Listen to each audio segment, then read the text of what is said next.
Hi and welcome to Carolina Women. We are here today at Custom Audio Video.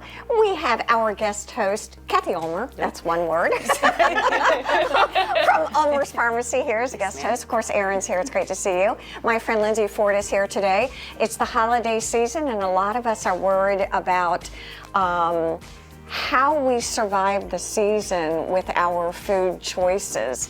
And she has a business called Permission to Eat. She's a licensed dietitian, which is really kind of exciting. And we've been chatting. Once you get going, there's a lot to learn. Exactly. What do you think as far as food goes, just to talk in general, how do you guide people about choices in their daily diets?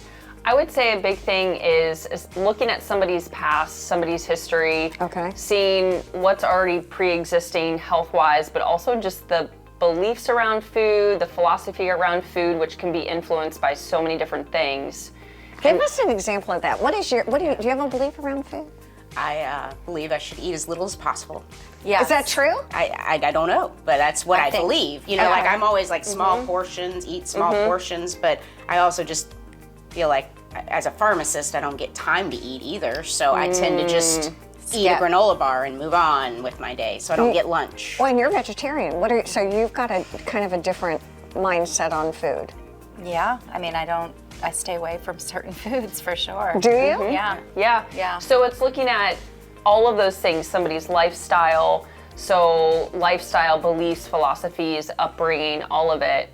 And what I personally really like to work on, and if there are things that are, I'd say, especially irrational with food, where it's really disrupting their quality of life and potentially going into more disordered eating and eating disorder where it's just all consuming. And you and I work a lot with people who have some disordered eating. In the holidays, honestly, we're going to be talking to Erin about depression in the holidays.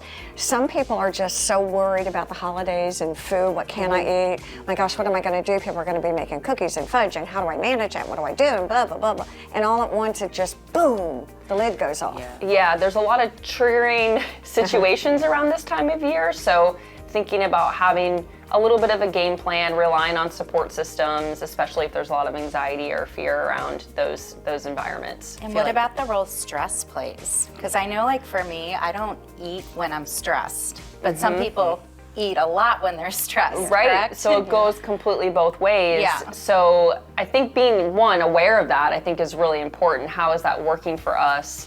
So if we know that there's gonna be just a lot more stress, I'd say alcohol is a big one. Ooh. Maybe setting some boundaries around alcohol would be good. Look, she says that, looks at me, and I'm like, Looks at her. She looked right at you. It is a really fun time of year. But then before we know it, we could go hours without eating, or all of a sudden we find ourselves in the pantry. nibbling. Well, what about a Bloody Mary? Isn't that a meal? Yeah, we've got Or an eggnog. It's got celery in it, right? Exactly. It's good. The one she makes have a shrimp in it too. Oh, There's well, yeah. That's a whole meal. It is a whole meal. Yeah, it's all there. Yeah. But yeah, we can, I'd say just going into those situations, being super aware, setting boundaries if we need to set boundaries, relying on support systems. I'd say one of the best things we could do probably around the holidays is avoid skipping meals just in general, because then that's when we kind of set ourselves up for... I feel like a lot of people just don't eat for a while because they know they're going to have this big Thanksgiving dinner or Christmas, so they're just like, just don't eat for a few days and I'll be fine. Right. Are you It's a like dieter? compensation. I'm not a dieter. I'm not a dieter. Are you a dieter? No, but I am a meal skipper. Are you a meal skipper? What is your feeling about the word diet?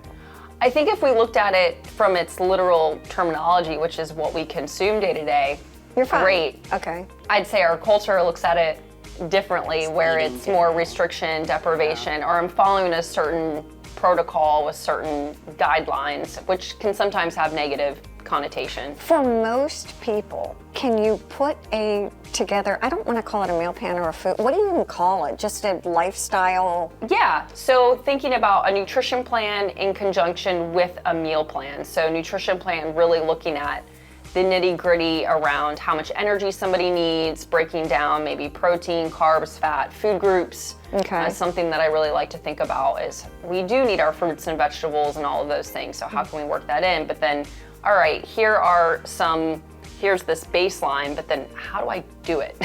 Exactly. So how do I implement Yeah. Yeah. Is age a factor? In other words, Cathy be able to burn more calories, let's say, than I do at almost 70? I would say it really, if you look at metabolism, I think there is around 65, 70, that's when metabolism can go down. I'd say a big part of that is muscle mass, so yeah. So do those weight-bearing exercises? Should she have more protein? Yeah, rich actually, as we age, foods we need more protein. for your muscle mass. Yeah. Oh. I have no idea what I'm talking about. Yes, you do. Look at her like that. But yeah, as we age, we definitely want to make sure we're getting more protein. I'll put 2 shrimp in my Bloody Mary. There you go. What are we adding to your Bloody Mary? It's all about being creative. It But is. the nutrient-rich part of it, I think, is more important awareness of that, because I know I don't really, I might grab and go like you do, and whether or not that's providing the nutrients my body needs, not so much a lot of the time.